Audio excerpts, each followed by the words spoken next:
Hey, how's it going, guys? Destry here from DestryMonies.com. And in today's video, I wanted to talk to you about 5 tips that can help you during the follow-up stage of the process. So, let me ask you a quick question. Have you ever received some interest from someone asking about your business only to see them eventually disappear?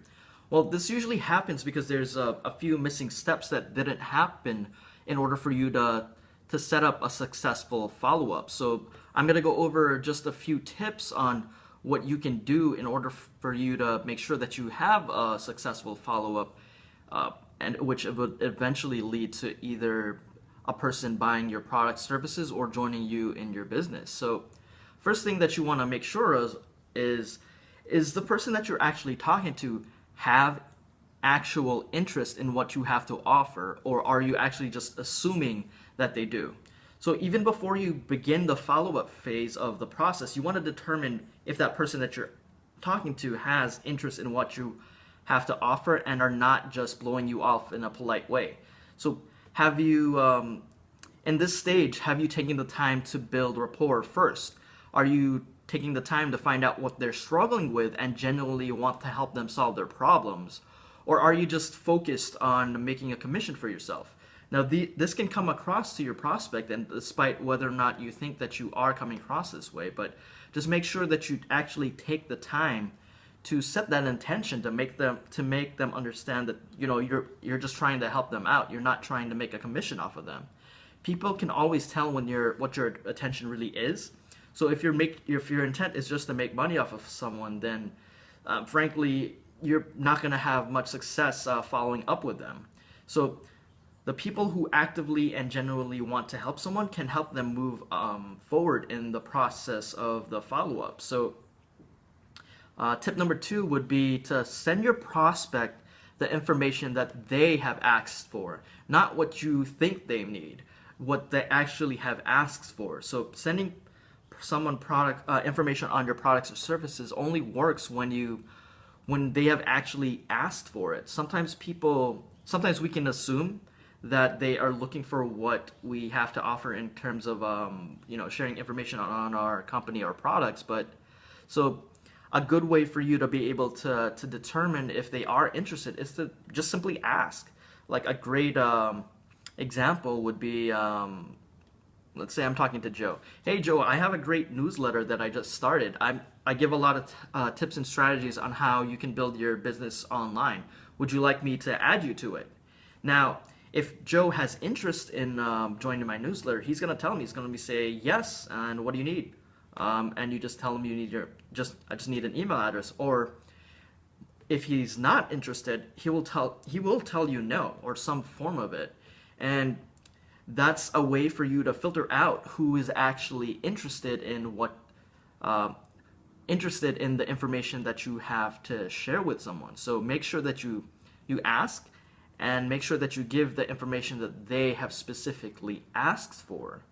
So tip number 3 is to make sure that you set up a follow-up time before the end of the conversation. So if you introduce someone to your product or service because you've already determined that they have an interest and are looking for more help in a certain area, then by the end of the conversation, make sure that you set a time on when you can follow up with them in the future. So an example would be, if you send someone a video on your business, how soon do you think you'll be able to go over the information I sent to you?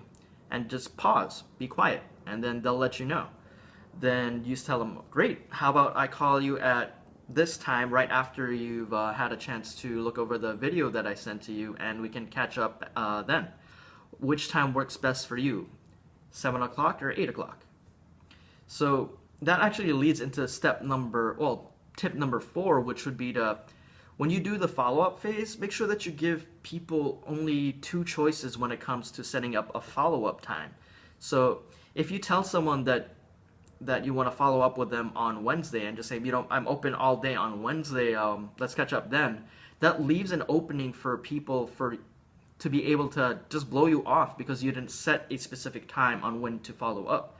So when you give people two choices on time, how about we follow up on, how about we catch up on Wednesday at 7 o'clock or 8 o'clock, what works best for you? People don't get confused, and they don't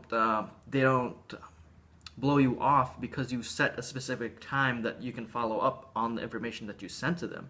When you give people too many choices on a follow-up time, then most likely they're not going to follow up on the appointment because you didn't set a specific time, or they might just blow you off. So make sure that you just pick two times that works for your schedule first, and then see which one of those times works best for your prospects. So tip number 5 is this process, which I like to call, if you do this, then I'll do this. So basically you're telling people that you're not going to follow up with them unless they take a specific action. So if you sent someone a video on your opportunity, your network marketing business opportunity, don't spend any of your time hopping on a call with them unless they have taken the action that you requested, which would be to watch an introduction video. Because if they took the time to watch the video that they sent to them, then they're a good prospect because they're action takers. They're someone who's actually interested in what you have to offer. If they are not doing the specific activity that you requested, then chances are they're not a good prospect for you, and you want to be able to determine what the type of person that you have when you're doing the follow-up phase of the process, because you don't want to be wasting your time following up with people who do not have any interest in what you are offering.